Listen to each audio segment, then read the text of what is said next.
My mic.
Praise the King.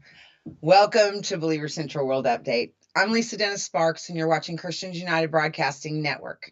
Coming to you live from Tulsa, Oklahoma, USA, still and evermore, the land of the free and the home of the brave. Okay, weird things afoot, guys. I'll give you an update from Rapture Ready as to what's going on in the world. A few things here. Man.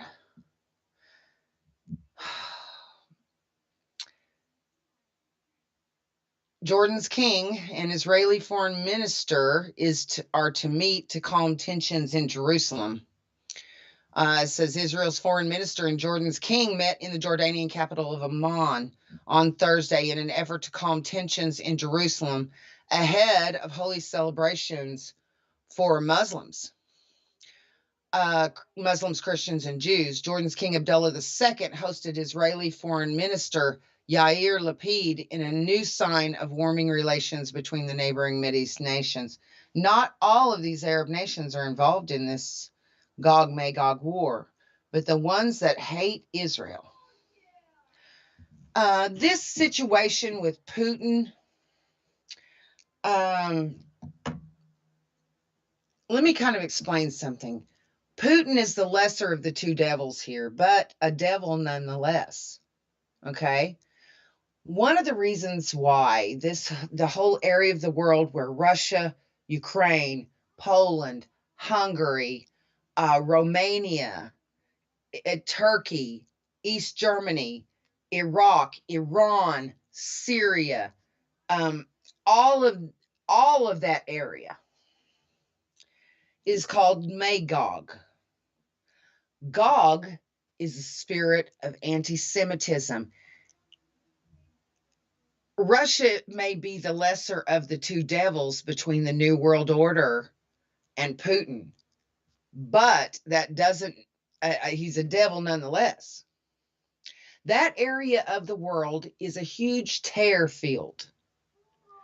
What that means is that Putin's Russia, along with the other nations that are listed in the prophecy, are godless, atheist, or anti-God of Abraham, or anti-Jew, or anti-Christian, anti-people of God.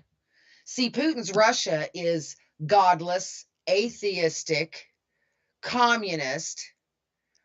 They squash any kind of faith in God anywhere they find it. The Jews have had to flee from Russia in the second most huge exodus in all of history. They came out of the north and came into Israel. Well, that's a huge terror field, that whole area of the world. Most are godless, atheists. They are anti-Jew. They're anti-Christian. And they are a huge tear field. Now, remember in the harvest of the tares, let me pull that up for you. The one I'm referring to. Let me pull up. I still have one Bible online. They've taken 2 of my online Bibles down. It's reekage. Okay. They took down abibleconcordance.com and they took down thekingsbible.com. I hate that because I really did like thekingsbible.com. And I liked the other one too, but I really liked thekingsbible.com the best. And now they had to go and take it down to where you can't get access to both of them. They both came down on the same day. It's very weird. Now I'm doing kingjamesbibleonline.org, all spelled out. If you're looking for Bible online, there's still some out there, I'm sure, but, you know, what, I was going to look for something for you. I guess if it's important, it'll come back to me. You and not me, my king. We were talking about Putin, okay, and we were the tears. Thank you, my king. He's so good to me. Oh, there goes my phone. All right, let's see. Matthew chapter 13. Let's go over to Matthew chapter 13 and take a look at this. I want to explain to you what's going on with this harvest of the tares. This Gog-Magog war is phase 1 of the harvest of the tares. And the tribulation period starts on Purim if that's when the Father shows up. And if that's when Russia comes down against Israel, that would be when the tribulation period officially starts, when the Father shows up. OMG. We're talking about, it's not Jesus returning. This is the Father returning because he has been offended by Russia coming down against his land and his people, and you don't do that and get away with it. Okay? So we're going to look at Matthew chapter 13. We're going to look at the harvest of the tares in this parable. And this will give us some more information on what's really going on here. Okay? Now, let's start in Matthew 13, verse 18. I didn't light my candle. I need to light my candle. Do I have anything to light it with? I don't know. Let's see. While you're finding it, I'll see if I can find something to light this candle with. I don't know if I have anything or not, but we'll see. Oh, I forgot to send that link. I got to do that. Carnage.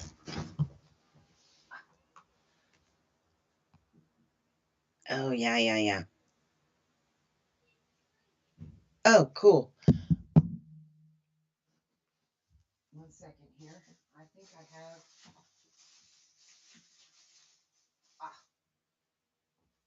I need to keep this cute little lighter just for my candle here.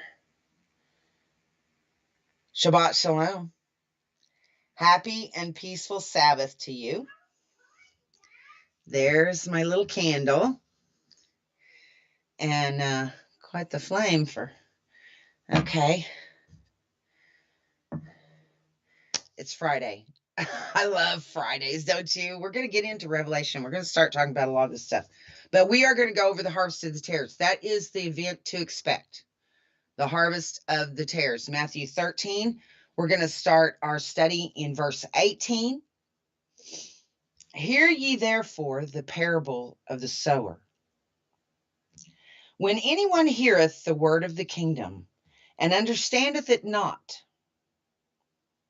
then cometh the wicked one, and catcheth away that which was sown in his heart. So when you hear a scripture, if you don't understand it, the wicked one comes and catches away that which was sown in your heart. That's scary, isn't it? This is he which received the seed by the wayside. But he that received the seed into stony places, the same is he that heareth the word, and anon with joy receiveth it. So he receives it initially with great joy. Okay, yeah, I'm sorry, Reekage. All right, I got to do this, I guess.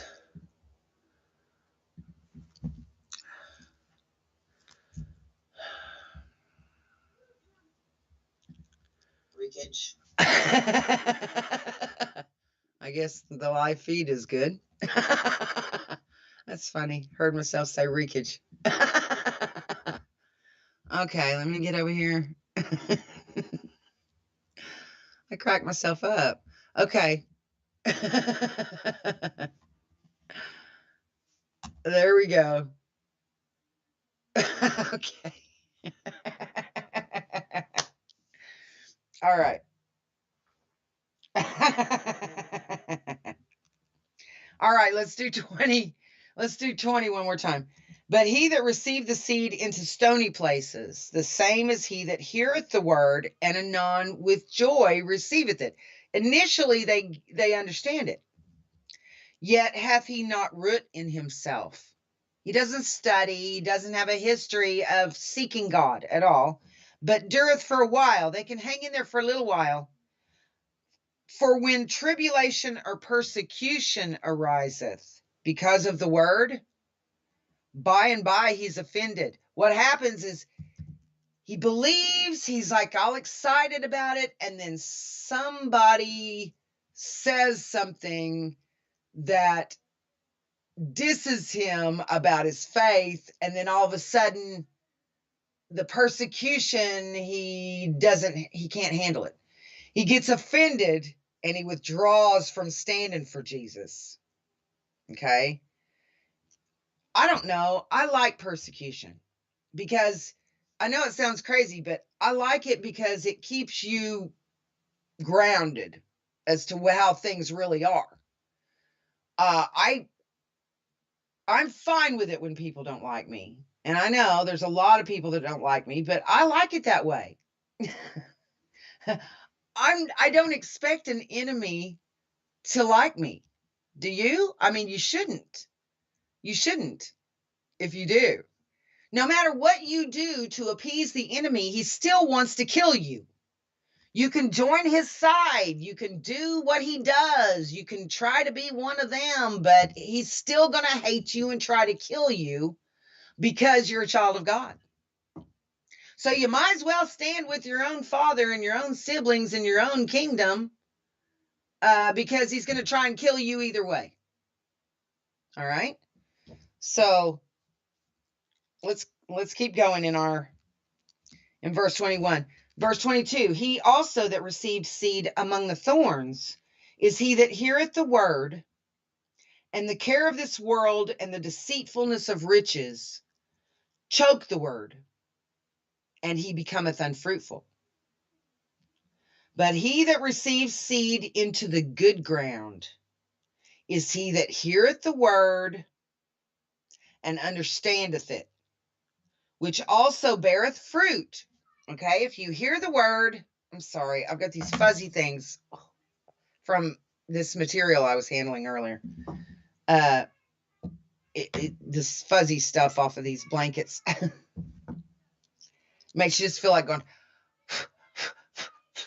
to get the fuzz off your face, you know. Okay. He also that receives seed among thorns is he that heareth the word, and the care of this world and the deceitfulness of riches choke the word, and he becometh unfruitful. So the thorns, the cares of this world, which would be the mortgage, getting the kids to soccer, appeasing your boss, paying your taxes, whatever, okay? The cares of this world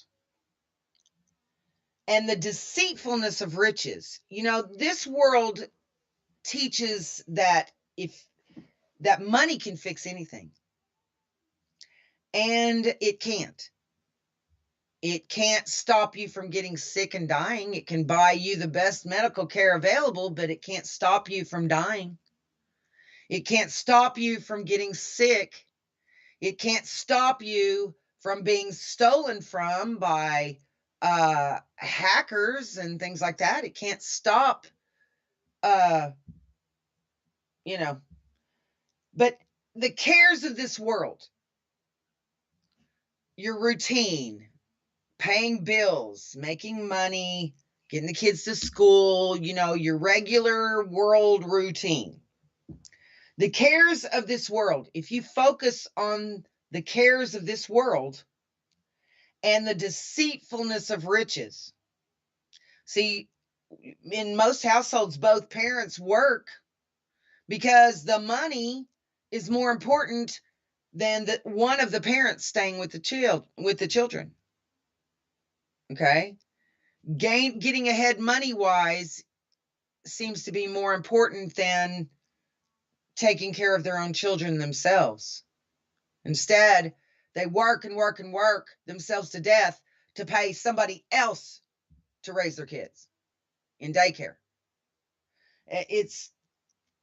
And nobody's happy with that. Nobody's happy that way. But these kind of things choke the word. And he becomes unfruitful. And being fruitful means that you are surrendered as a vessel for his glory, not yours. And you surrender your life to him. He uses you however he sees fit and uses you as a vessel to witness to others, to help others, to hug others, to smile at others, to lift their spirit, to encourage them, to love them, to feed them the word, feeding the lambs. He says, if you love me, feed my lambs. Okay? In verse 23, but he that received seed into the good ground is he that heareth the word. Remember, he has to give you an ear to hear. Proverbs 20:12, the hearing ear and the seeing eye, the Lord hath made even both of them. If you have a hearing ear, it means you don't just hear, but you perceive, you understand, you retain it. So he that received the seed into the good ground is he that heareth the word and understandeth it, which also beareth fruit. As Jesus does his thing through you, fruit comes from that, good fruit, and bringeth forth some 100-fold, some 60, and some 30. Now, here's the one I'm actually trying to get at, but I guess that one's always good too. Another parable put he forth unto them, saying, the kingdom of heaven is likened unto a man which sowed good seed in his field. But while men slept, God didn't sleep. While men slept, his enemy, man's enemy. See, God doesn't have an enemy unless he creates one for himself. Satan is not God's enemy. Satan does exactly what God tells him to do. Okay, keep that in mind. You want to get all mad at the devil, but the devil only does what he's told. Okay, so keep that in mind. While men slept, his enemy, man's enemy, came and sowed tares among the wheat and went his way. The tares are not God's children. They are not sowed by God. They are sowed by the enemy of man. But when the blade was sprung up and brought forth fruit, then appeared the tares also. See, the enemy comes sneaky, planting these tares in strategic places of power and wealth and authority. When the blade was sprung up and brought forth fruit, then appeared the tares also. So the servants of the householder came, that's the angels, and said unto him, Sir, didst not thou sow good seed in thy field? From whence then hath it tares? Because God sowed children of God here. The enemy then came and sowed tares. God didn't sow the tares. The enemy did. But by God's instruction, in verse 28, he said unto them, an enemy hath done this. The servants said unto him, wilt thou then that we go and gather them up? The angels are saying, well, should we go pull them up? But he said, nay, lest while ye gather up the tares, ye root up also the wheat with them. This is the point I'm getting to. When the harvest of the tares comes, some of the wheat are going to be caught in the crossfire with them. And that's the situation we have in Russia, Ukraine, Poland, Hungary, Romania, Turkey, Iran, Iraq, Syria, Libya, Sudan, Ethiopia. All of these nations are tare fields, mostly tares. But you do have children of God in these countries. You do have children of God that are in all of these nations that are run by godless people who hate God and hate God's people. Okay? Now, unfortunately, when this first phase of the harvest of the tares takes place, you have a situation where you're going to have 2 billion people in that area of the world specifically die. And yes, some of them will be children of God.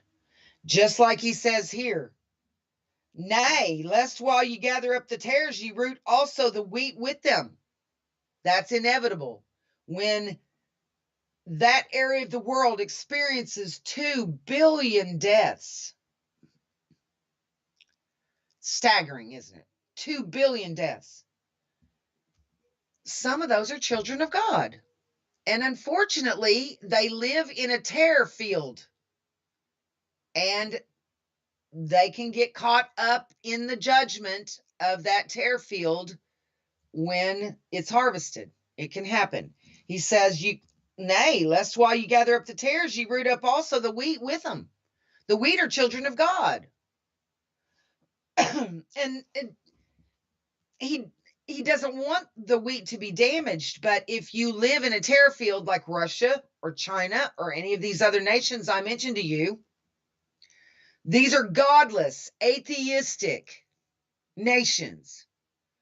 Not only do they not believe God, they hate God, and they hate anybody who loves God. That's what tares do. Okay? So he says, let both grow together until the harvest. And in the time of harvest, that's now, if he comes at Purim, that's now. Okay? This would be the first part of the harvest of the tares. He says, and in the time of harvest, I will say to the reapers, gather ye together first the tares, and bind them in bundles to burn them. But gather the wheat into my barn. Now the tares have a soul and a body, a world identity and a body, a personality and a body. Okay? The children of God have a soul and a body, but we also have a living spirit within us, the child of God, who lives both inside and outside of this world. The tares only live inside this world. They're programming, basically. They do what they're programmed to do. But notice he says here, gather ye together first the tares. The harvest of the tares comes first.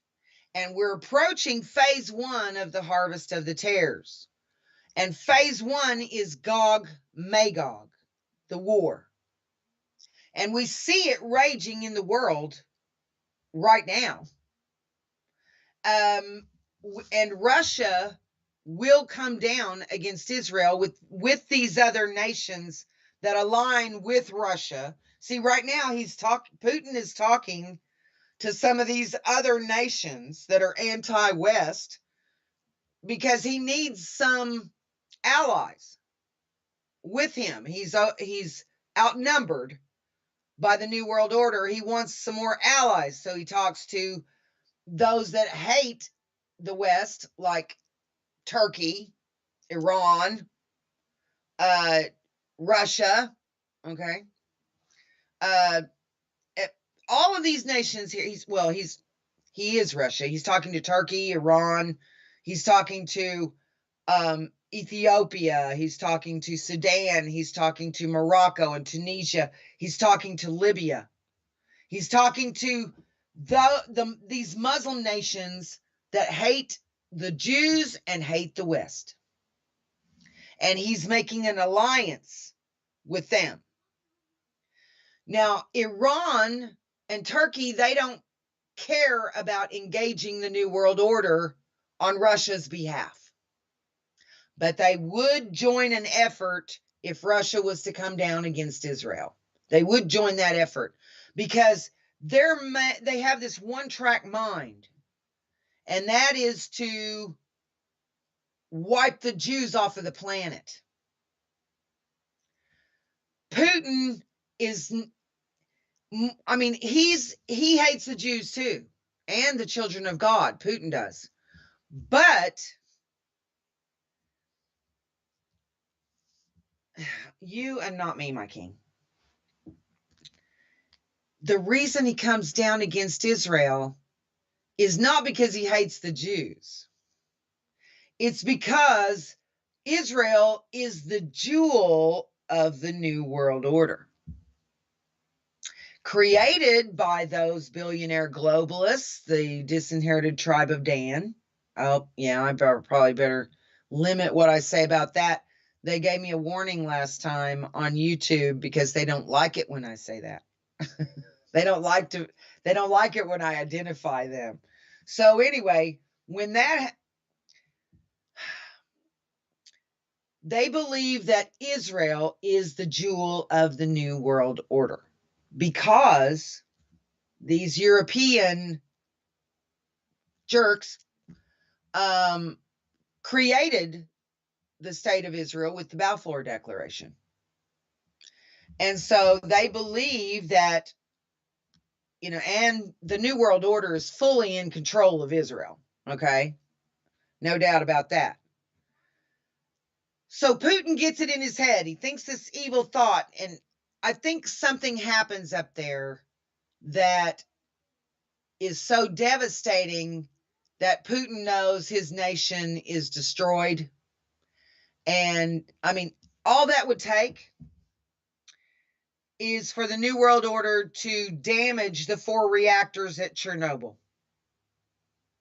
If they did that again, see, that happened in 1986, and the Russian people, oh man, the sacrifices they made to stop that contamination are amazing. If you ever get a chance to watch, it's called Chernobyl. It's on HBO Max. But if you get a chance to watch it, it's a series of like 4 segments.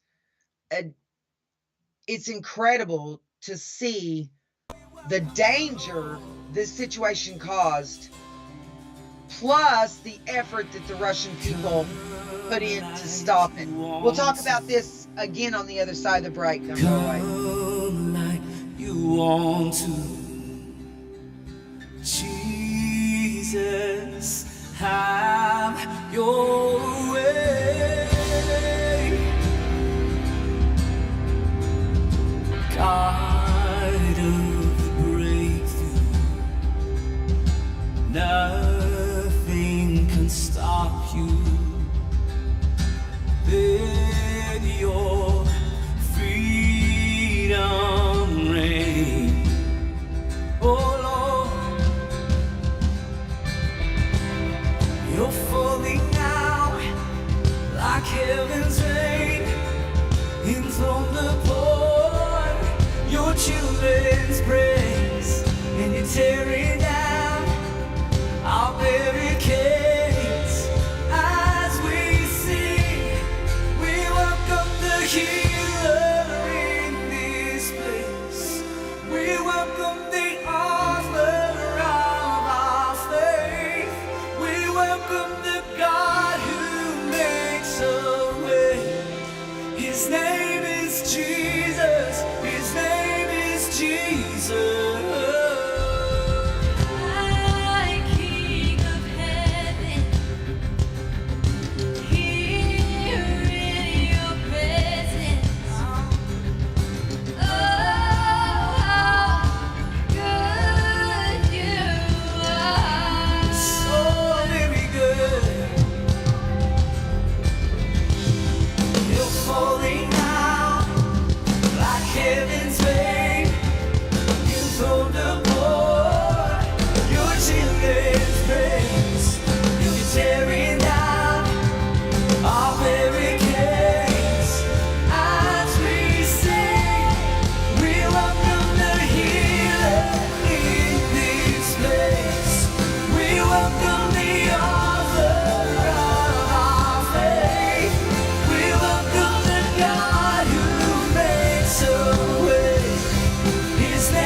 on sons and daughters. We will not resist your heart.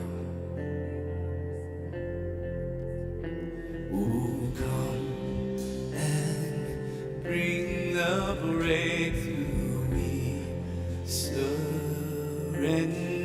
to you. All our hope is in you, God. Your hope, Lord, we pray. Your living waters flow on every son and daughter. We will not resist your heart. Oh, we say yes to you, Jesus. So come and bring the breakthrough. We surrender to you. Our hope is in you, God. We welcome the healer in this place. We welcome the author of our faith. We welcome the God who makes a way. His name is Jesus. Oh, we welcome you, Lord. We welcome you, healer, in this place. We welcome you, author of our faith. We welcome you, God who makes a way. Your name is Jesus. We welcome you, Jesus. Oh, you're welcome. You're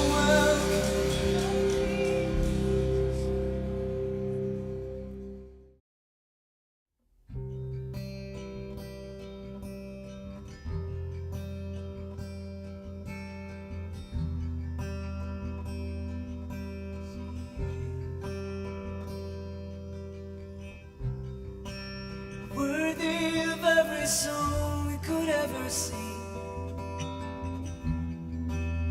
worthy of all the praise we could ever bring, worthy of every breath we could ever.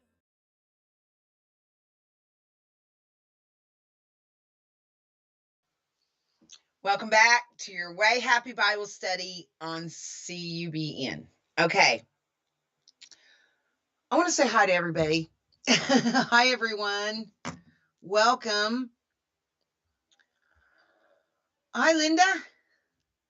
Hey, Pam. I'm so glad to see you, sister. You doing all right? Hello, Tina. Hi, Linda. Penny. Janine. I love you too, sweetie. How you doing? It's always good to see you. She said, love you, Lisa, and really love your message. It's his message. It's wonderful, isn't it? The message of the Lord. He's so good. Hi, Vonda. Hey, Sandra.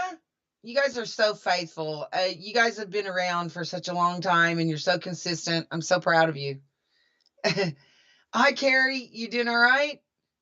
Hey, Bernadette. She says, hi, Lisa. Love you, sis. It always makes my day. Way Happy Bible Study. Yay. I'm glad. I want you guys to all be encouraged because God loves us. He does love us. We're going to be fine, but this is going to be a wild ride. Okay. Hi, Karen. Hi. I'm so glad to see you, sister. Hey, Joy. John. That's right. The devil is not God's friend, but he's God's lapdog is what he is. A lapdog on a leash. God cages him up when he's ready for him to be caged up, has him caged for 1,000 years, and then releases him at the end of the 1,000 years because he has another job for him to do. Hey, Buffy. She says, I heard Russia's giving out mop suits in Ukraine. Oh, man. What's a mop suit? I'm sorry. I don't know. Some kind of A biohazard suit, maybe? Hey, Jan, cool to see you. Yeah, I'm in trouble with YouTube again. I'm in trouble with YouTube all the time. You know, what can I say? Dang. You know, I just opened my mouth and they go, ah.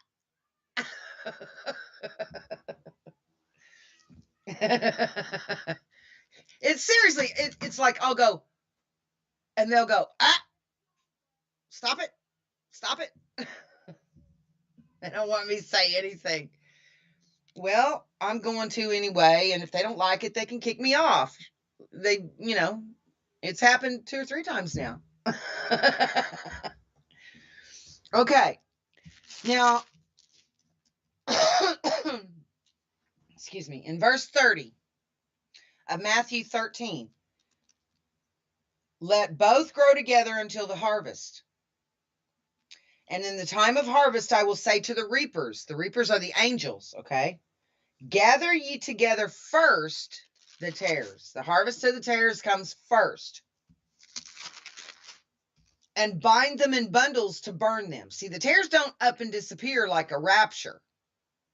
They just drop dead where they stand. The ones for Gog Magog, when they come down against the land of Israel, they just all drop dead where they stand. And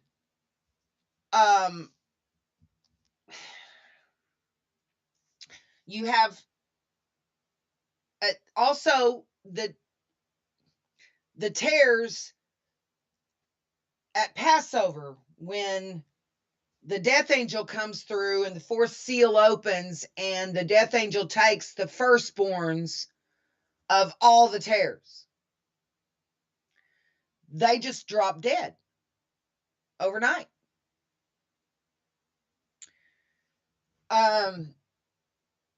Their bodies are left here. Their bodies, there's so many of those bodies, they are stacked in piles and bound in bundles to be burned.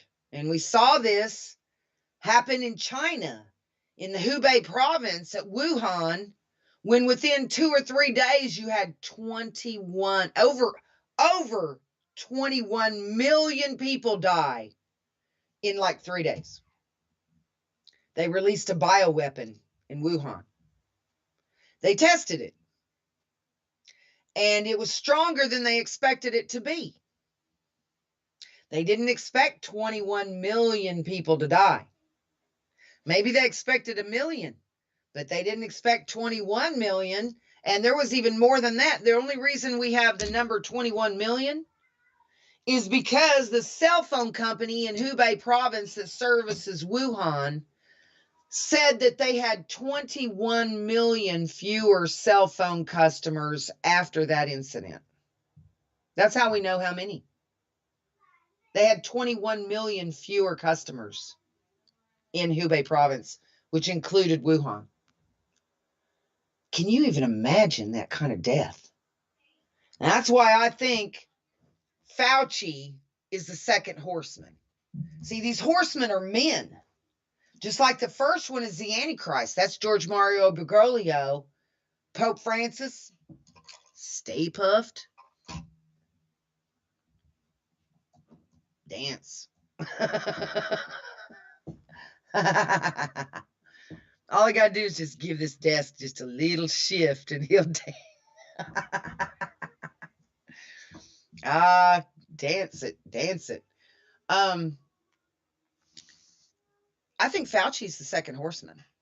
And you have Francis, the snake in a dress. He's the first horseman. We know that. We know he's the first one. I think Fauci's the second one. I don't know who the third one is. It's whoever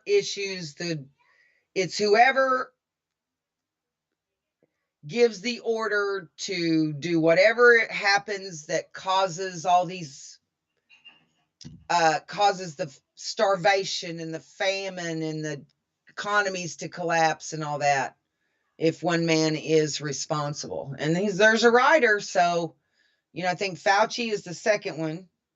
And then you've got I don't know who the third one would be yet, but I'm sure we'll find out at some point. And it's whoever's in charge of causing the famine. Now, I think it's possible that they might end up damaging Chernobyl again. I was talking about that when we went to the break. The Russian people really stepped up to stop Chernobyl from destroying the entire world. We would have all long been dead because this happened in 1986. Had they not sacrificed on the level that they did and put 750,000 of their military and citizens through this hot zone for 90 seconds each to clean this debris up and to stop the meltdown, we'd all be dead by now. So I am grateful that the Russian people stepped up and took care of that like they did. But because Putin he understands the existential threat that Chernobyl was. And, it still continues to be in a lot of ways. Did you know that they had to raise all the forests with a Z, raise with a Z, all the forests, they had to take all the topsoil off of the earth and fold it in underneath itself for 2,500 square kilometers. It took them years and years and years to do all this. That's why I don't think Putin is not about to damage that nuclear plant. He was there. He knows the threat it was. He's not going to kill his own people like that. But the New World Order would. And if they if they were to bomb that plant, see, Putin took over that plant, I think, to protect it. But that doesn't make him a good guy. It just means he's scared of the potential of that situation again, like happened with Chernobyl. Thousands and hundreds of thousands of people died. It was awful. And they still don't give a number of deaths. They say 31 people died. Well, no, it was a lot of people died. But if the New World Order was to bomb Chernobyl and damage those 4 reactors, there would be no stopping it until it killed everyone on the planet. And that's a possibility because, see, if they damaged the reactors at Chernobyl, it would kill 2 billion people because it would make the water undrinkable, the food uneatable, the air unbreathable for millions and millions and millions of people. And what would they do? They would starve. They would die of thirst. They would die of radiation poisoning. They might not all die on that same day, but on the same day that the plant was damaged, but it wouldn't be that long afterwards. And a fire, it looks like missiles fire at, we may see the 7 thunders, which could be nukes fired at Moscow, at who knows, at Istanbul, Ankara, Tehran, Damascus. We're not sure exactly which 7, but those would probably be among them. We'll just have to see how this thing goes. Today's Friday. Purim is next Wednesday is the 16th. It would be the sundown on the 16th in Israel. At eventide trouble and before morning, he's not. We'll see. And that's talking about Bashar Assad, I think. But this is going to be amazing. And I do think that this prophecy is going to come to pass. But that's why we're talking about the harvest of the tares. It comes in 2 phases. The first one, is when Russia and all these nations come down against Israel, they come through that valley of the passengers to the east of the sea, and they all drop dead. They just drop dead. And then God serves them up as a banquet to the birds. He says in Ezekiel, he sends an overflowing rain first. See, he causes all these bodies to drop dead where they stand. And then he brings an overflowing rain to wash the bodies. Then he sends huge hailstones to pulverize and break these bodies open, break them up. Then he sends fire and brimstone to roast them up and cook them. And then he tells the birds and the animals of the mountains to come to the supper of the great God. And maybe you're wondering, well, why would God fry up and serve human bodies to the birds and the animals, you know? Why would he do that? He has a very good reason. He's brilliant. What he's doing is he's causing these animals and birds to eat all the flesh off of these bodies. And because there's only going to be bones left for Israel to bury.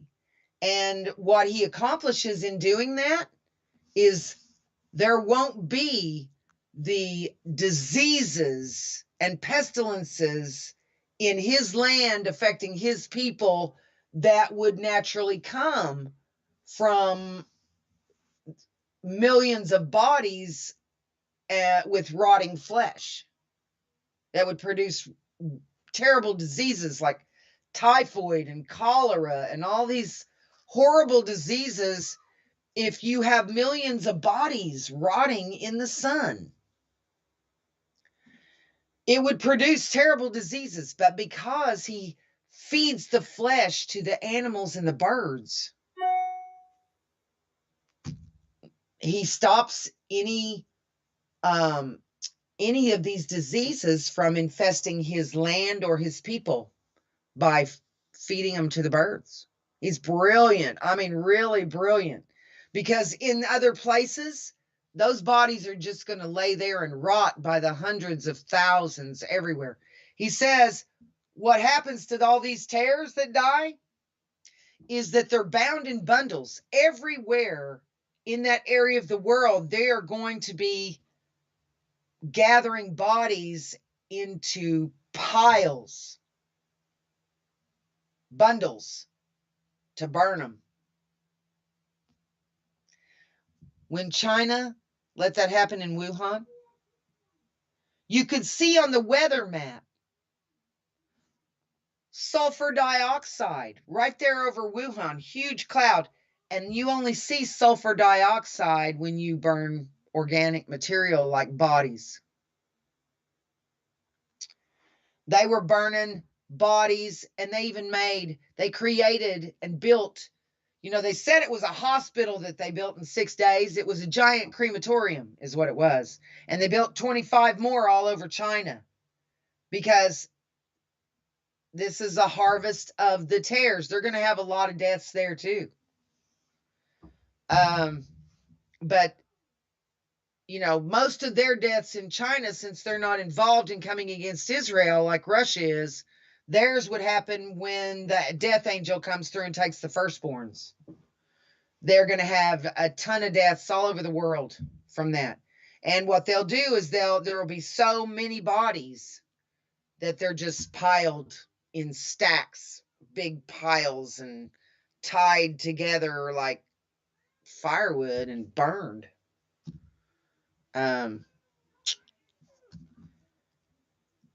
But that's the harvest of the tares has 2 phases.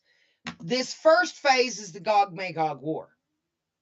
The next one would be a month later at Passover. If Russia comes down against Israel exactly on Purim, then 1 month later you should expect for the death angel to come through, the fourth seal to open exactly on Passover. And that would be the second part of the harvest of the tares, where he takes the firstborns of all the tares from the babies to the oldest, and he even takes the firstborns of their animals. See, the firstborns that open the matrix, which is the womb, are holy to the Lord, even if they're tares. They belong to him, and he can take them if he wants to. But they believe he's a thief in the night, because he comes and steals their souls. He steals their lives from them, and their bodies just drop dead wherever they are. But this is a two-part thing, this harvest of the tares. And then after it's over, then we're going to have to talk about the harvest of the wheat, because that's our harvest, and that one comes next after ours, after the harvest of the tares. Okay? It's going to be amazing, isn't it? Let me take you to Matthew 24.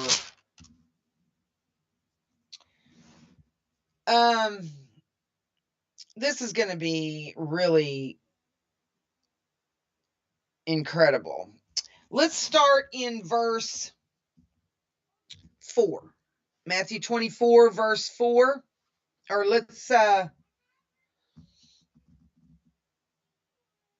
let me set our context here. Verse 3. Let's start in verse 3. We're going to go through, and I'll show you the chronology of these events here. And as he sat upon the Mount of Olives, the disciples came unto him privately, saying, Tell us, when shall these things be? And what shall be the sign of thy coming and of the end of the world? So obviously Jesus is God in a flesh body, because he knows the future. He proceeds to tell them the things to expect at the end of the age. In verse 4, Jesus answered and said unto them, Take heed that no man deceive you. For many shall come in my name, saying, I am Christ, and shall deceive many. And ye shall hear of wars and rumors of wars. Now, this has been going on the last 10 years. See that ye be not troubled. For all these things must come to pass, but the end is not yet. For nation shall rise against nation, and kingdom against kingdom. This is the Gog-Magog war we're talking about here. And there shall be famines and pestilences. These are bioweapons. And earthquakes in diverse, which means unusual places. Do you know why there's earthquakes in unusual places? Because man has the technology to create earthquakes where he chooses with his technology.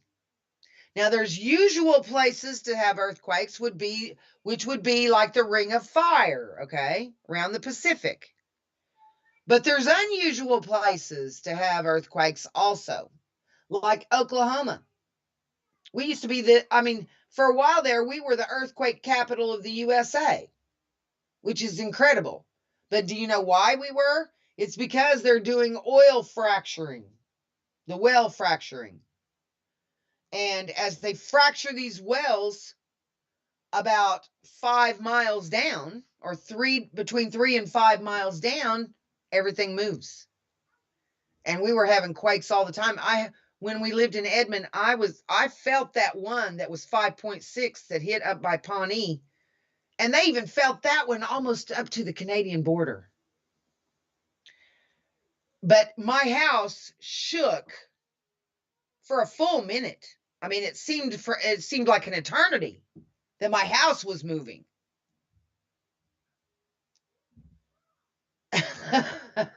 Okay. And now, Matthew 24, let's keep going here. Verse 8, all these, now notice, when he says, for many shall come in my name, saying, I am Christ, and shall deceive many. There's your description of seal number 1. First seal, Antichrist. You shall hear of wars and rumors of wars. Second seal, wars. Third seal, then you have nation rising against nation, kingdom against kingdom, Gog Magog war. You have, and there shall be famines and pestilences. Those are third seal effects. So you've got seal 1 in verse 5, seal 2 in verse 6, seal 3 in verse 7. And then he says in verse 8, all these are the beginning of sorrows. These first 3 seals. Now, seal 1 opened in 2013. That's 9 years ago this month. Almost to the day. Purim is the 16th through the 18th of March this month. That's when we expect Russia to move down against Israel. And the snake in a dress got his crown March 13th, 2013.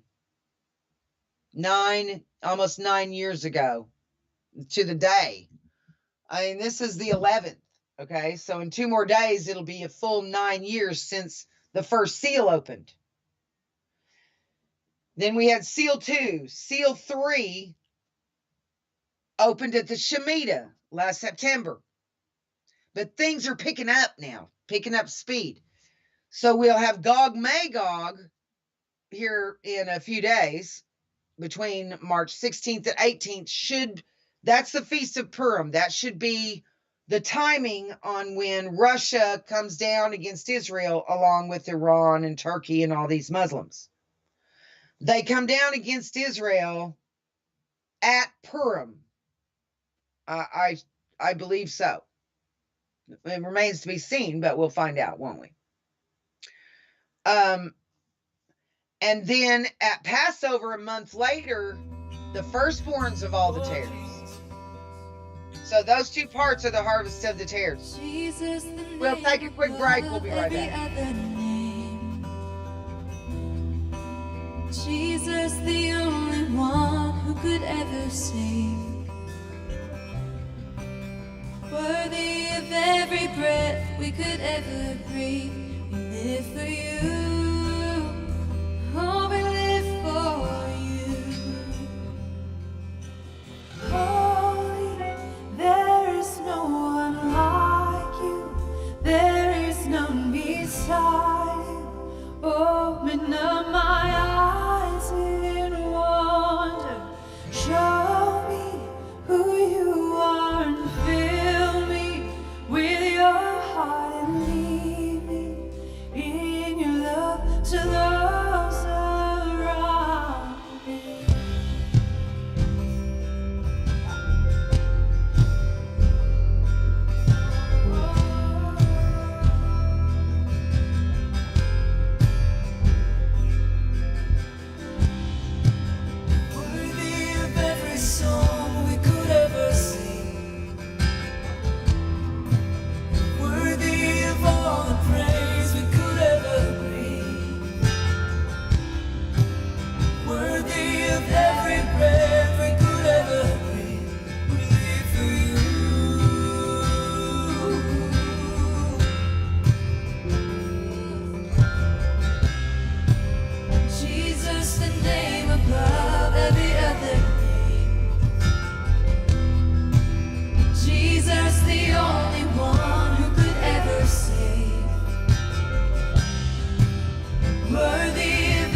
Welcome back to your Way Happy Bible Study on CUBN.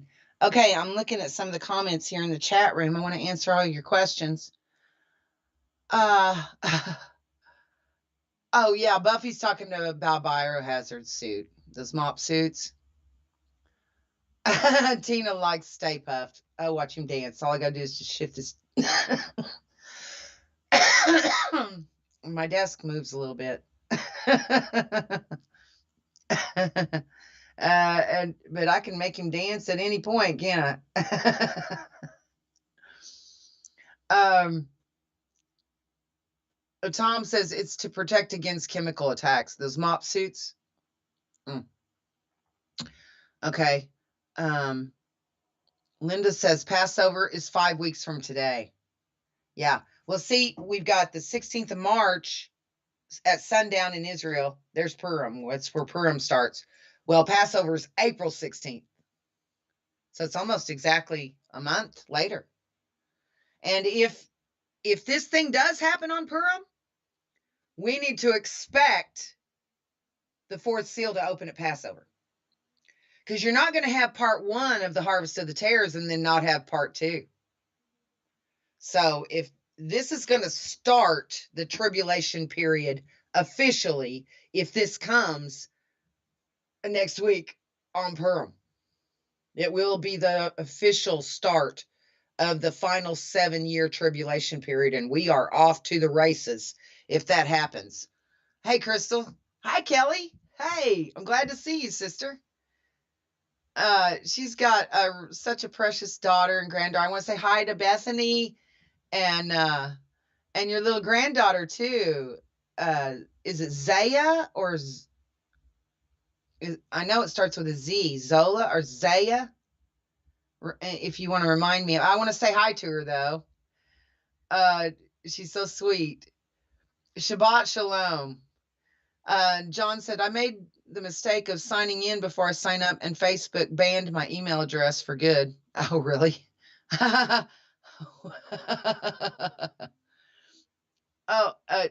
Thank you, Crystal. She says my hair is fleek. I had to actually look that up when she said that once before and find out what it meant. I guess it means stylish or something like that. Thank you. Check out all this gray, man. I mean, wow. I mean, that's my glory right up here. You seeing? Woo, it's really bad, isn't it? Can you tell? My hairdresser's been out of the loop for. She had a car accident. Sheridan Ray. A lot of you may know her in this area. She's my hairdresser, and she had a car accident and hurt her leg, and so now she's not doing hair, and so I don't go to Zoya. That's her name. Hi, Zoya. Oh, I love her. She's so precious. I knew it started with Z. Forgive me. I meant to remember that, but my brain leaks, you know.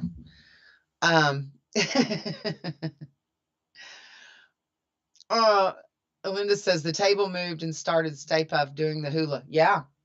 Check him out.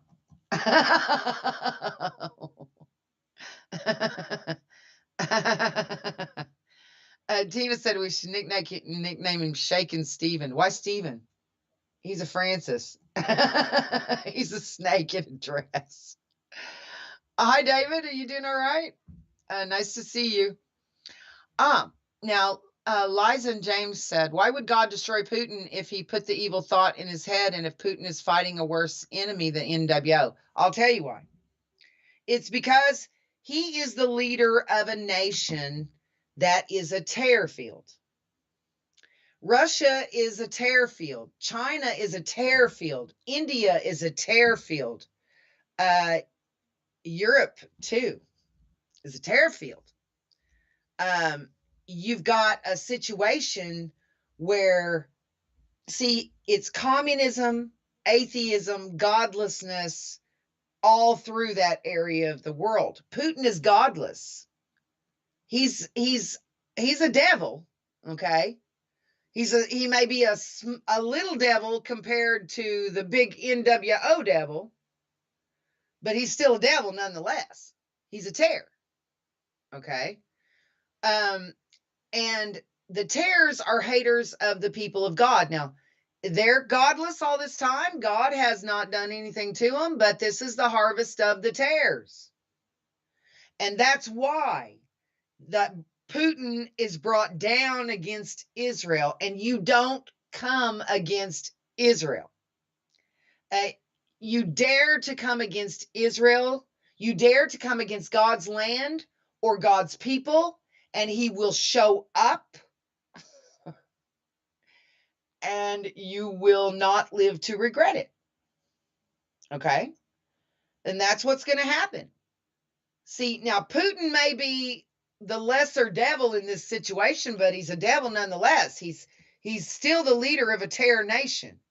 China's a terror nation. That's a big terror field. You've got mostly in that entire area of the world godlessness.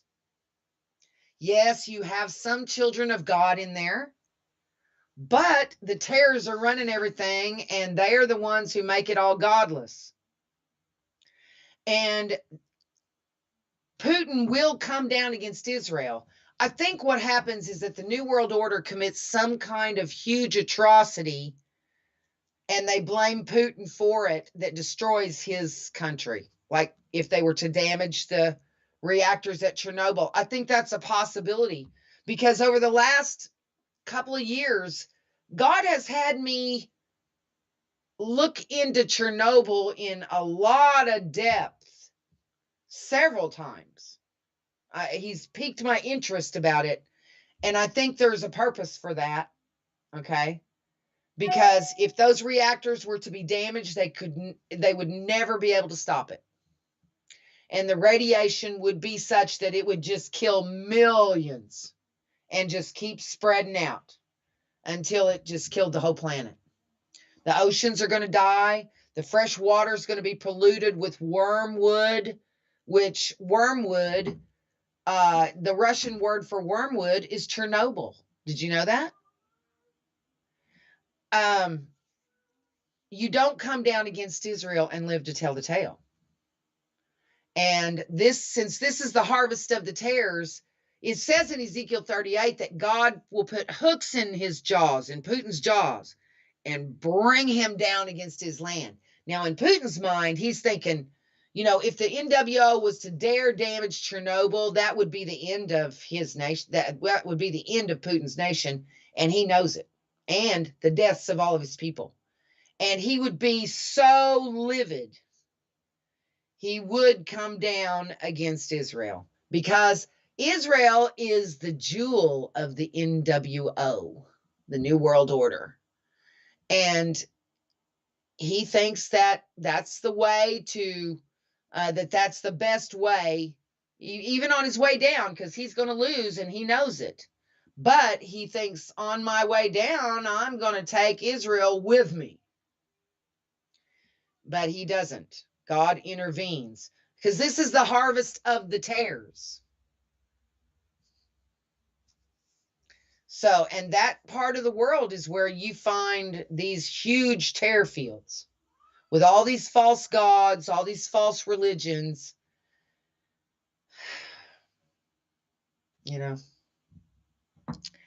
But it's not because, actually Putin, if there is a right and wrong side, the NWO, the New World Order, is the bigger devil. Putin is trying to defend himself and his nation from them. But he's not a child of God. He's a devil too, just a smaller devil. Okay, still a tare.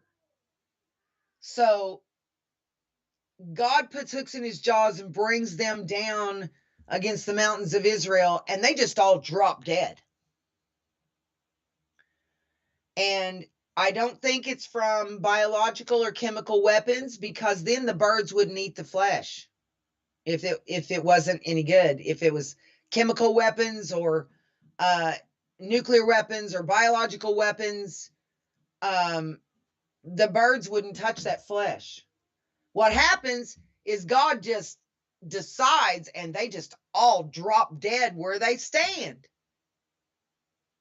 Every man's swords against his brother. They're fighting each other, and they all drop dead. And then He washes them, pulverizes them, cooks them up, and serves them to the birds and the animals. And you have the supper of the great God. Now, it does surprise me to find the supper of the great God right here, even before the 7 years starts. I thought that was clear at the end, but it's not. I mean, here it is. Okay. Well, we're about to see these things happen. And I think this is all going to be televised to where he wants us all to see. This is going to get really interesting. You know it? I'm Mrs. Wiggins. I mean, I've been watching and studying and researching for these events most of my life. I mean, the last 40 years, almost 40 years. And here they are. I knew this had to happen at some point in my lifetime, but I'm glad it's coming now before I get too old to be able to do my thing here. I'm already 60, and here these events finally are coming. This is going to be amazing, guys. I mean, really amazing.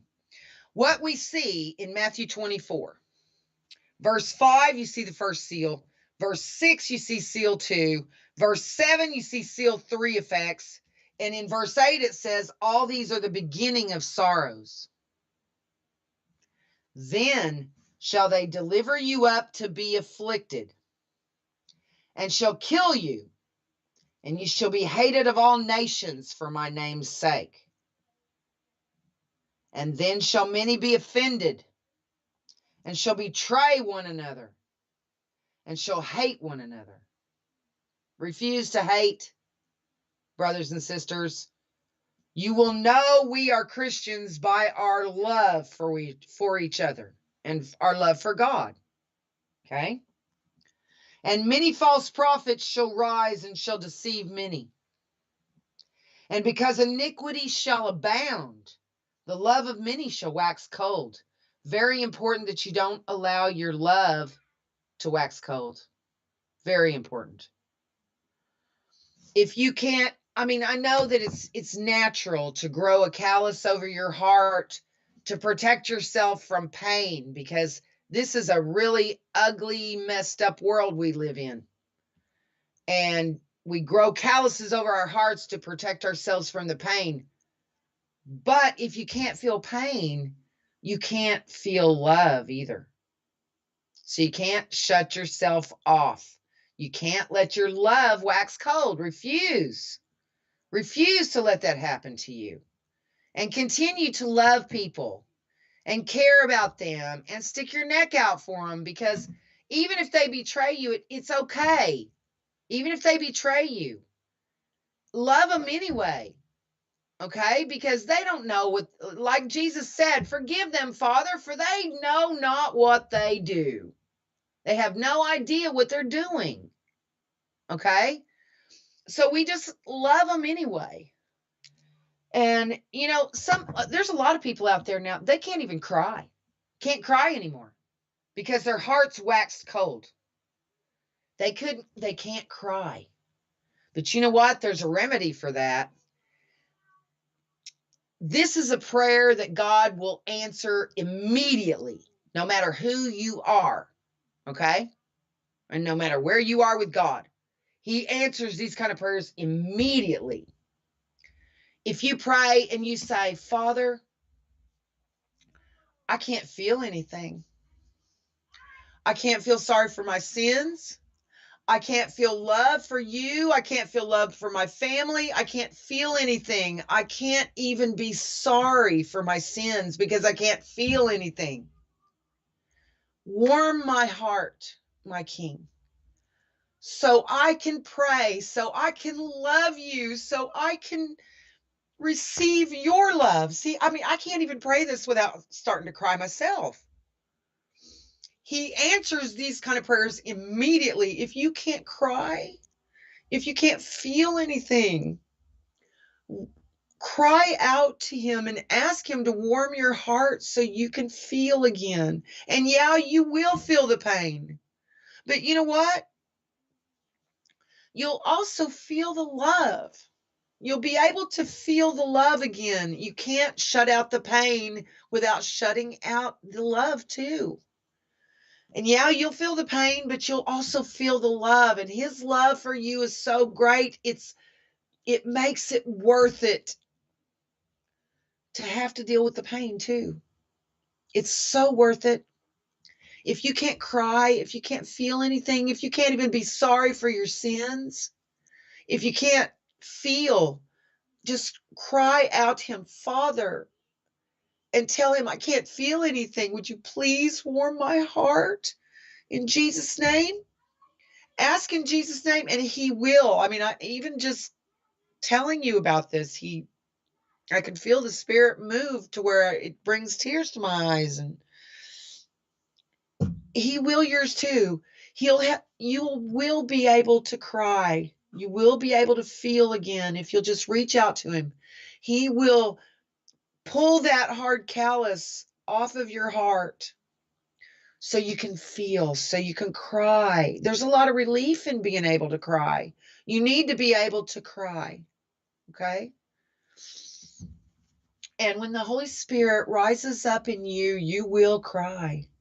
If you pray that prayer before it won't be long. It'll just be a couple of minutes and you'll find yourself in tears because he will answer that kind of prayer immediately. That's the kind of prayer he wants to hear.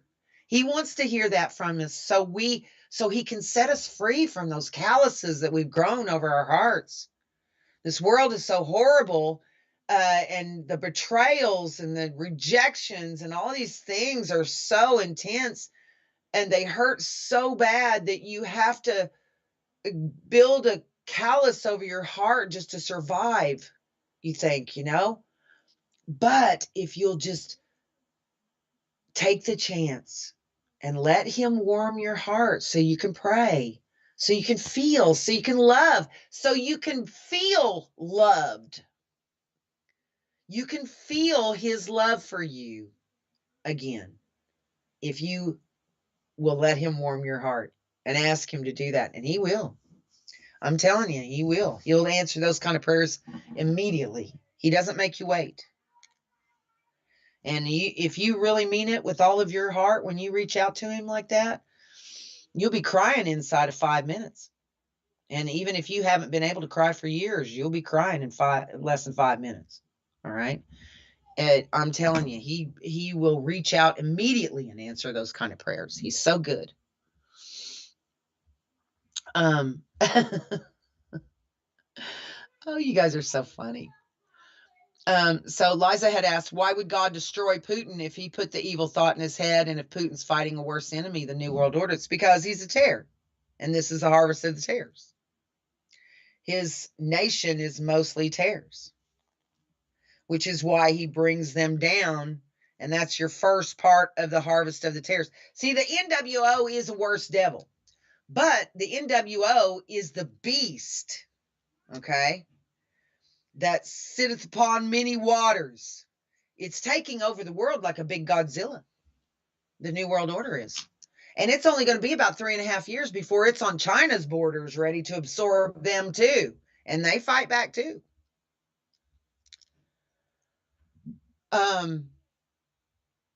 It's not who's worse or better. They're both devils. Putin's a smaller devil, but he's still a devil. And these are the tares. And it's the harvest of the tares. The NWO devil is going to last longer to where it's going to be a nightmare on the whole face of the earth. But it's time for Putin to face the music. And I feel bad for him, but I don't think God is dealing with him unjustly. They're godless. Okay. I feel sorry for the people, but I know that God is just. And I don't believe this is unjust on God's part at all. But I never think he's unjust, no matter what he does, because I know that he is just in everything that he does. This is the harvest of the tares. This is the time in history when this kind of event takes place. So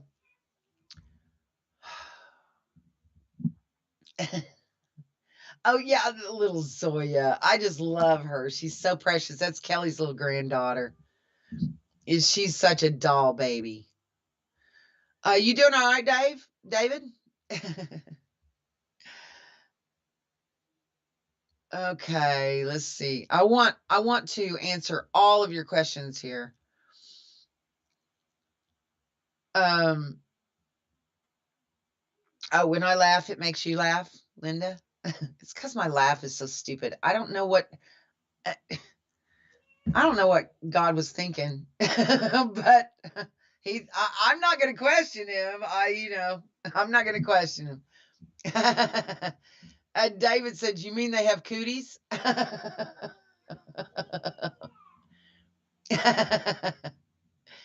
Liza and James says, he accuses us of worshiping Satan, so why would he say that? Just want your opinion.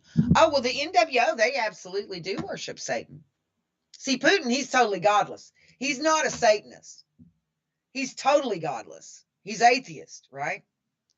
But the New World Order, they aren't atheists. They're Satanists. They're Luciferians. They do worship the devil. The New World Order cronies. They get out there at Bohemian Grove. They put on their little hooded robes and they get out there and dance around a bonfire like a bunch of medieval heathens. And they do blood sacrifices and they throw themselves down to bow before this 40-foot statue of an owl. And I mean, they're not godless. They're Luciferians and Satanists. Okay? But Putin, he's just an atheist. Okay? He's not as big of a devil as the NWO guys. That's why he accuses them of worshiping Satan. He's right, they do. Hi, Eve. Great to see you, sister. And Eliza says, one last question. How does he have time to do this before Wednesday? Beats me. Beats me, sister. I don't know. I don't know if this actually will happen. I think it will. Because everything's aligned. And it can only happen on one day. This war, with Putin coming down against Israel, it can only happen on one day out of the entire year, and that is Purim next week. Okay? If it doesn't come, it won't come till it's a whole nother year that you have to wait on it. So you tell me, you think this situation is going to last for another whole year until Putin comes down against Israel? I hesitate to think so. We'll just have to see, won't we? We're going to find out next week. Man, it's amazing. Amazing, isn't it? The birds. Isn't that cool? See, God does that to keep the diseases out of Israel and away from his people. If the nations that doesn't happen in, they're going to be racked with diseases from all those dead bodies everywhere. Because there's going to be tears in every nation. Deaths in every nation of these tears after Passover. Every one of the firstborns among the tares, from the oldest to the very youngest, babies even, they'll die. Oh, and they're going to think God is horrible and mean and awful, but they belong to him. And they're programming, okay? They're not alive. Jesus is the way, the truth, and the life. They don't have Jesus in them, so they have no life in them. They have to be programming. We're going to take a real quick break. We'll be right back after this. From a throne of endless glory to a cradle in the dirt.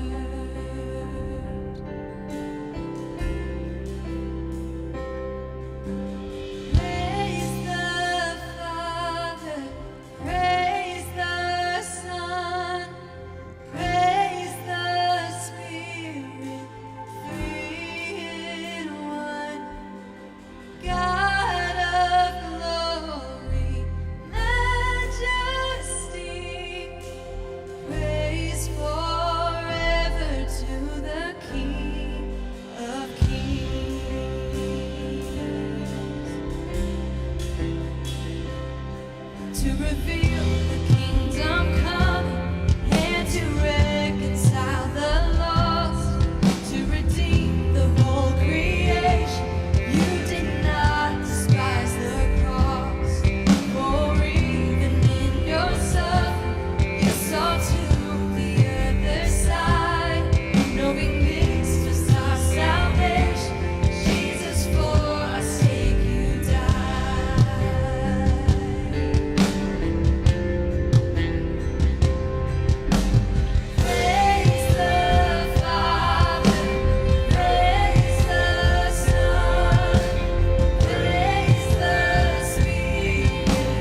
death, and the dead rose from their tombs, and the angels stood in awe, for the souls of all who come to the Father are restored, and the church of Christ was born. Let us feel in the faith. Now the skies will truth the Lord shall not kneel, shall not faint. By His blood and in His name, in His freedom I am free. For the love of Jesus Christ, who has resurrected me.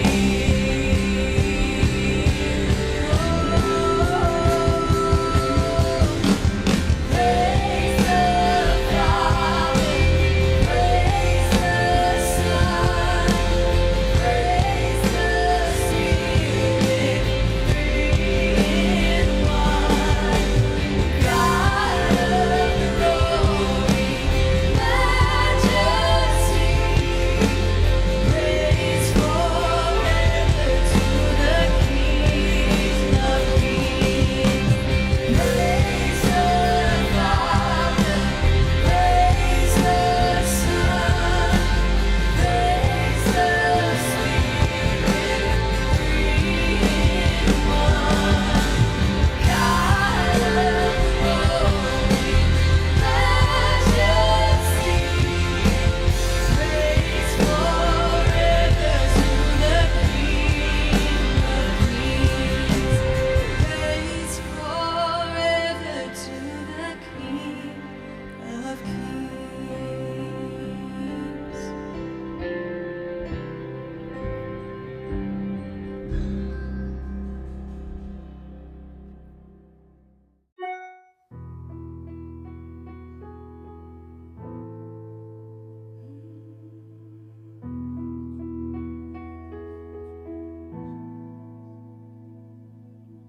You love with no rest.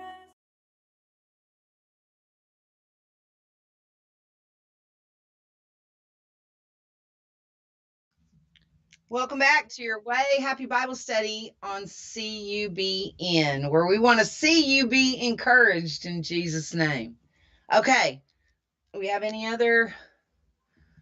Linda says, praise report, answered prayer. We have not had life-threatening power outage in Central Texas this winter like we did last winter. Glory to God. Well, it's not over. Things are going to get... It's killing all of the buds on the plants and stuff for this weird weather. You know, it's been wintertime. We had a day when it was almost 90 degrees not that long ago. And it fools the trees into budding, fools all the plants into budding out, and then it freezes again and freezes and destroys all those buds. And that's going to contribute to the famine. Oh, it's okay. I will. That's sweet. Okay. Let's keep going then in Matthew. Now, we talked about verse 12 and how to prevent your heart from waxing cold. You have to reach out to God and trust Him and love Him. He's worthy. He is worthy. I remember telling Him as a little kid, I've always loved God all my life. I remember telling Him as a really little kid that I wanted to tell the whole world how wonderful He is. I didn't think He'd actually, put me on TV, but sure enough, I mean, He did it. I didn't. I never aspired to be on TV. That's not something I ever wanted to do. But He just dropped it right in my lap. And I thought, when He did that, I thought about Moses. And I thought about how Moses said, wait, are you sure you got the right person, Lord? He's like, I can't talk. And I was thinking the same thing. I was thinking, are you sure? Because I'm so lame sometimes, more than sometimes, most of the time. Okay. I was thinking, Are you sure you want to take a chance on me? But Moses really hacked God off. He irritated God by, refusing to take up the mantle and do it. And so Aaron spoke for Moses.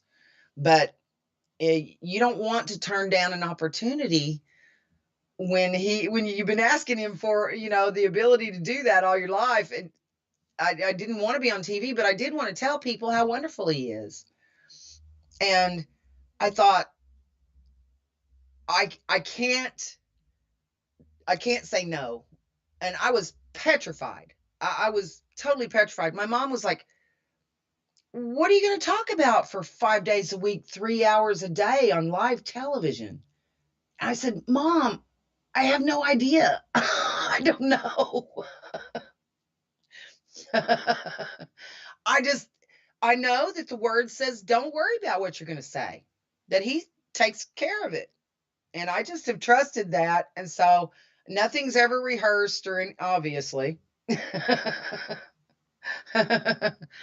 We just jump on here and let him do his thing. It's his thing, But I was petrified. That's ego though talking, see?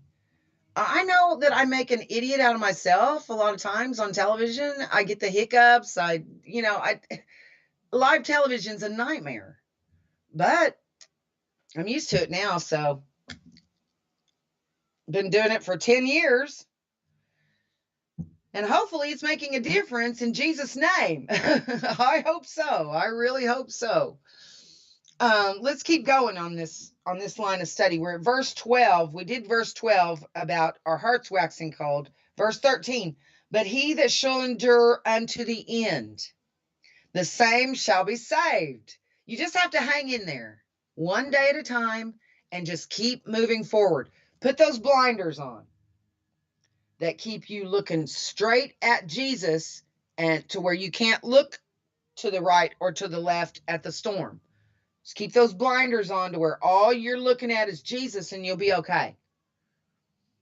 All right, that's what happened to Peter. He was able to walk on the water as long as he was focused on what Jesus was doing. But when he started looking around at the storms of the world around him, and we got a lot of storms going on in the world around us, bad things, he started to sink. And he started to get scared. But if you keep your eyes on Jesus, you won't get scared and you won't sink. Okay? You'll be fine. If you just keep your eyes on him. Let's see.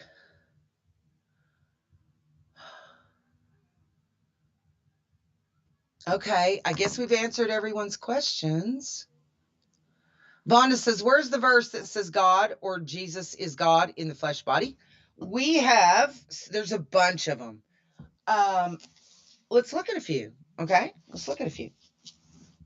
We have the test of the spirits in 1 John. Go over to 1 John real quick, chapter 4. That's one of them. Beloved, believe not every spirit, but try the spirits whether they are of God, because many false prophets are gone out into the world. Hereby know ye the Spirit of God.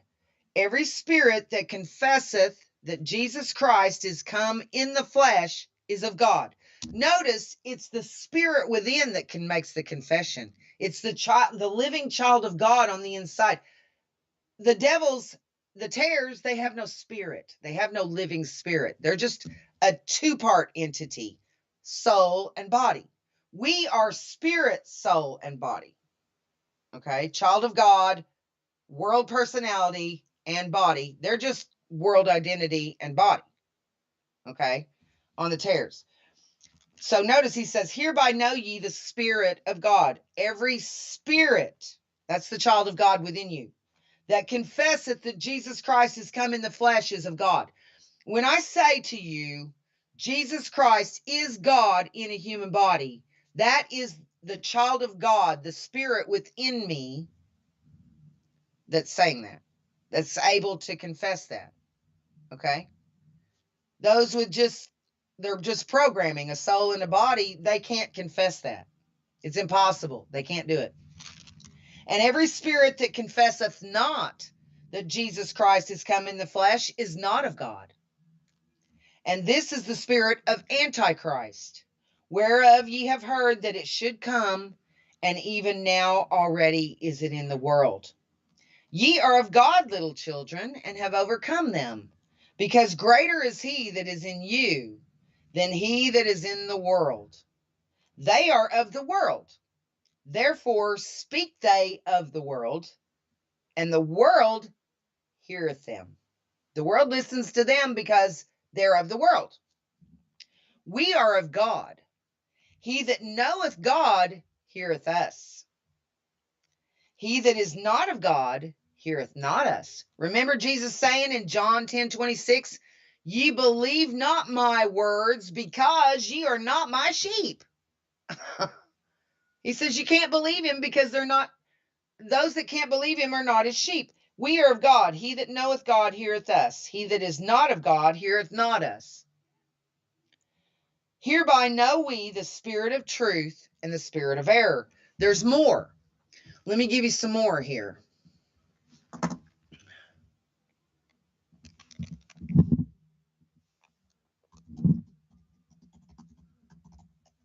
Okay.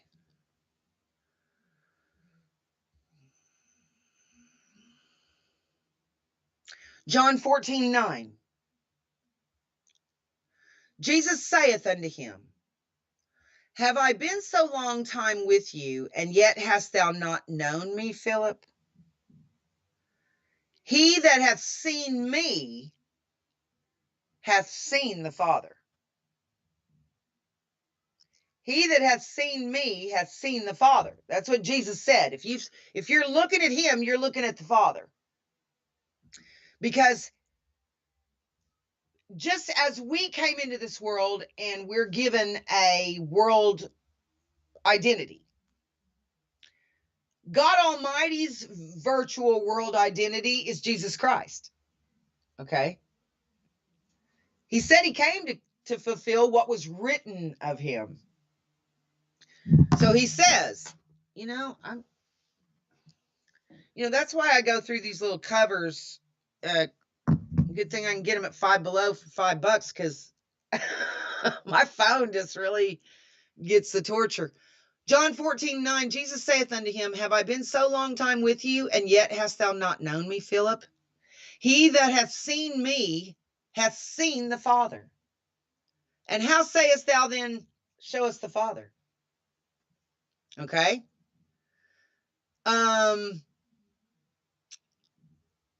Let's see. Oh, and there's another one. Let me get you another one here.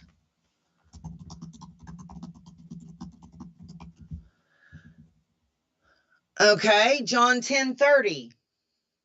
I and my Father are one.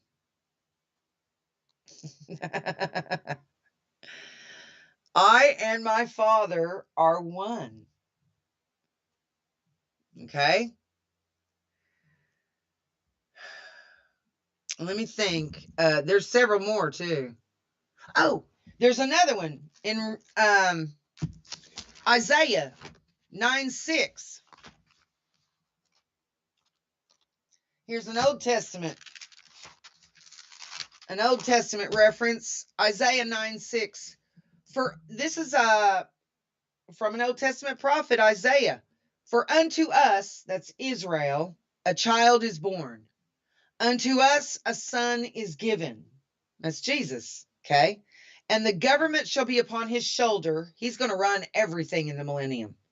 And his name shall be called Wonderful, Counselor, the Mighty God. His name shall be called the Mighty God. His name shall be called the Everlasting Father. That's his name, the Everlasting Father. That's the child's name. See, you have the Almighty God stepped into a body that was a biological descendant of King David. Because it asks, David calls him Lord, so how can he be his son? Well, back then they couldn't answer that. Now we can. We know the answer now. It's because you have God stepped into a body that is a biological descendant of King David. So he is the Son, he is the Father, he is the Spirit. One God presenting himself in three persons, three different entities, but it's all one God. You have the visible Father on the throne, then you have the invisible Father in a human body, then you have the invisible Father as the Spirit of the Lord, and the invisible Father through the Son is called the Spirit of Truth, who can inhabit all of us. He's amazing. There's a whole bunch of them. Let's see. There's another one that I wanted to pull up for you.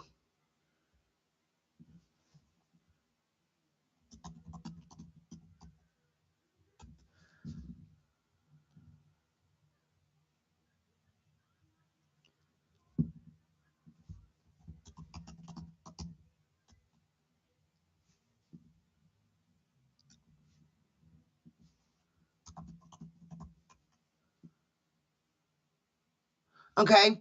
John 14:20. At that day ye shall know that I am in my Father, and ye in me, and I in you. Okay.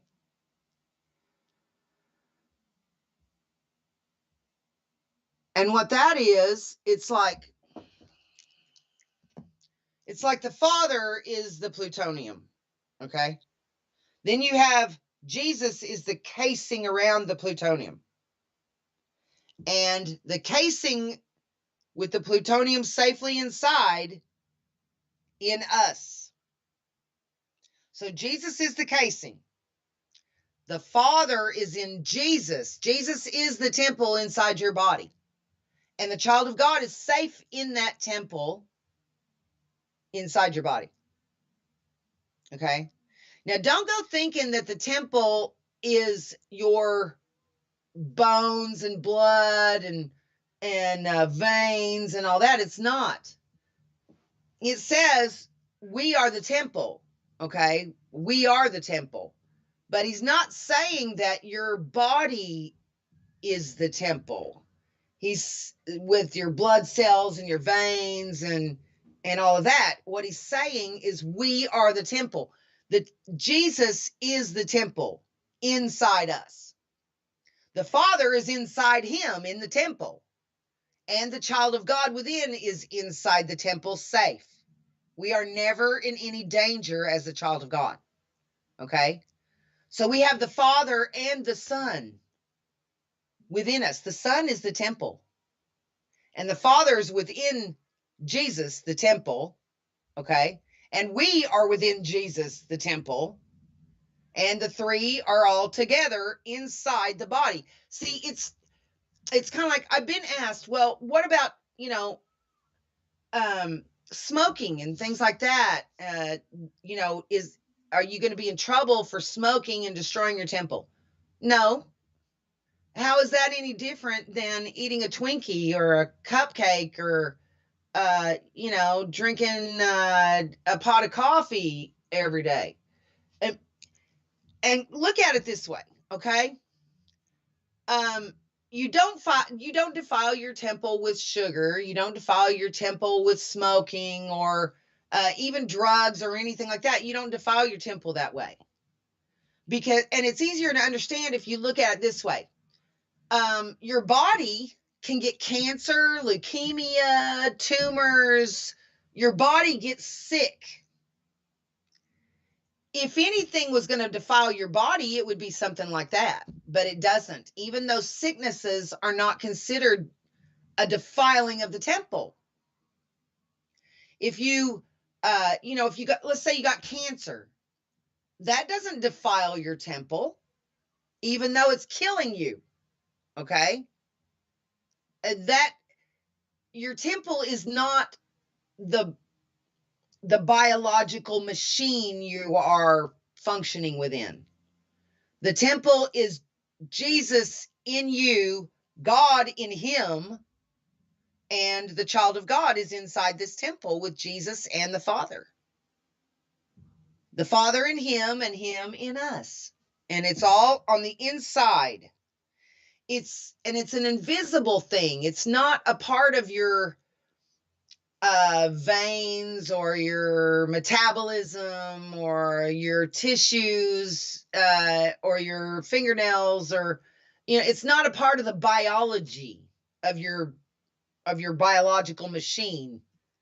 It's within. It's something invisible, like it says in John 3, that the Spirit. Well, let's turn over there real quick. John chapter 3. But see there in Isaiah, that says that this child is called the everlasting Father. Did you pick up on that? John chapter 3 shows us what the Spirit is. Okay? And it's where it also talks about your temple there. Now, in John chapter 3, verse 5, Jesus answered, "Verily, verily, I say unto thee, except a man be born of water and of the Spirit, he cannot enter into the kingdom of God." You have to be born of a human mother from the womb, and you have to have a living spirit, which is a child of God, on the inside of you to inherit the kingdom. Tares can't inherit the kingdom. There's no living child of God on the inside of them. And I was explaining when we went to that other break earlier, the tares are not alive. Jesus is the way, the truth, and the life. There is no Jesus in the tares, so there is no life in the tares. So what are they? My guess would be programming. Okay? They're not alive because there's no Jesus in them. God never destroys life because Jesus is life. He doesn't create life to destroy it. But he would create demonstrations and programming and then destroy it, just to be an example to us. And he's not unjust in destroying the tares. They're just programming. Okay? He's not killing little babies. They're just programming. If they're tares. If they're tares, they're just programming. Okay? So he's not unjust when he destroys something he created, which is only programming. He never destroys life. Jesus would have to be in someone for them to be alive. And God is never going to destroy himself. He's life. He's never going to destroy someone that he occupies. Okay? It's never going to happen. No child of God is going to burn. If you lose your race, the spirit is severed by the two-edged sword from the body and the virtual world identity, and then the child of God within returns to the Father. And the personality, soul, and body would go to the flames. That's the broad path. That's what happens to most children of God. Most children of God are not going to get to keep their body. Bummer, but that's how it is. That it says, "Broad is the way that leadeth to destruction, and many there be which go in thereat. Narrow is the way to, and narrow is the path to life, and few there be that find it." You have to, the path that leads to life is to love God, embrace his Son, and obey his commands. Okay? If you love me, keep my commandments. That's what Jesus said. If you love me, keep my commandments. That's how you prove it. That's how you prove you love him, is keep his commandments. Well, how can you keep his commandments if you don't know what they are? You have to pick up your Bible and make an effort to learn and get to know him. I mean, he's, do you know the effort? And if you had a clue of the sacrifice and the effort that it took to preserve his word through thousands of years and dozens of generations, and at the cost of millions of lives, to get it into our hands today. What the cost is just unfathomable of what it has cost him to preserve this for thousands of years to get it into our hands. If we had a clue what it took to get this book into our hands, you would never let it go. You'd take it with you everywhere you go. It would be the most valuable thing you have. And it is the most valuable thing that I have. I mean, if there was only one copy, it would be in a castle in the middle of the ocean with a moat dug around it and a dragon guarding it, and in a tall tower fought for by mighty men and coveted by kings.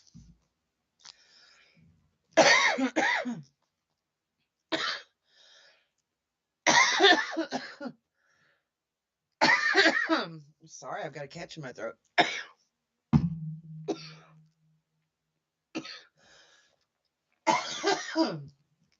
My eyes are watering. Sorry.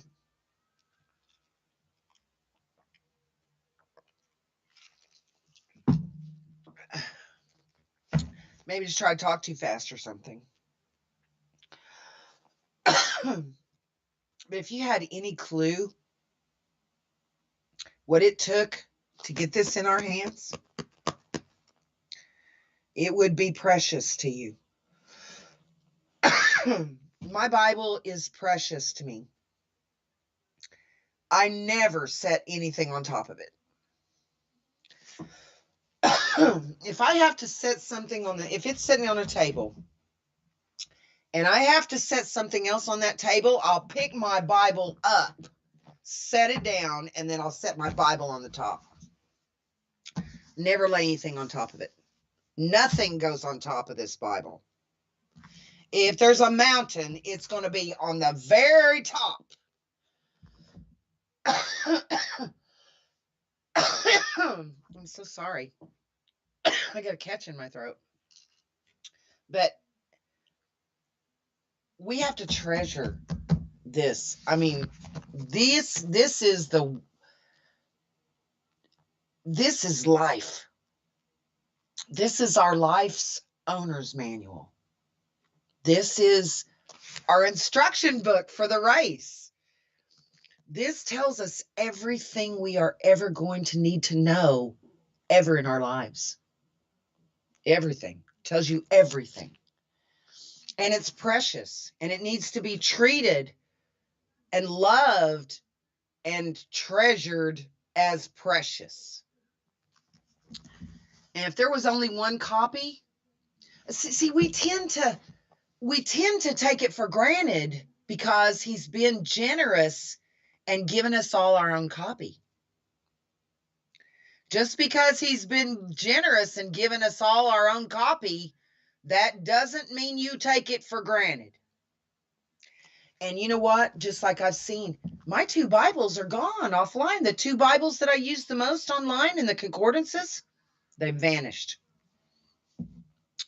And I think as the tribulation period starts, you're going to see a lot more of these vanish. To where if you don't have it stored up here, you may have a big problem on your hands. Learn it as fast as you can. Did you know that you can put your headphones in and turn the Bible on, and in one day you could listen to half of the New Testament in one single day? If it was important to you, you would turn it on and listen to it on your headphones instead of listening to music. You can look at Bible.is. Bible.is is a free app for your phone.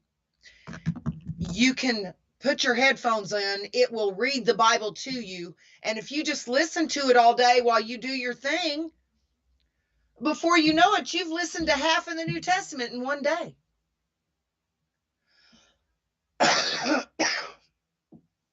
You know what that means? That means that you could listen to the entire New Testament in less than a week if you put your effort into it.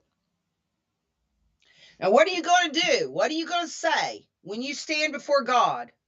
And he says, it took thousands of years, dozens of generations, and the cost of millions of lives to get my message into your hands, and you didn't even care enough to pick it up and read it? What are you going to say? Don't let that happen to you. You want to be able to say, yes, Lord, I picked it up. I read it. I'm listening to it every day. I'm trying to memorize it. I want to get it into me. It's precious to me. I love it. Thank you so much. Okay? You want to be able to say, yes, I listened to your message. I read your message. I got your message. I treasure your message. Thank you for sending it. I love you. Okay? My Bible is, it's always on my bed. When I sleep at night, my Bible's on my bed with me because I'm looking at it last thing before I go to sleep. And when I get really tired, I'll close it. I'll hug it. And then I'll lay it next to me, and then I'll on the bed, and I'll go to sleep. And then when I get up in the morning, there it is. I'll pick it up. Good morning, Lord. And I'm off to face my day with my treasure. This is my treasure, okay? And yeah, I love my kids, and I love my family, and I love all of you guys.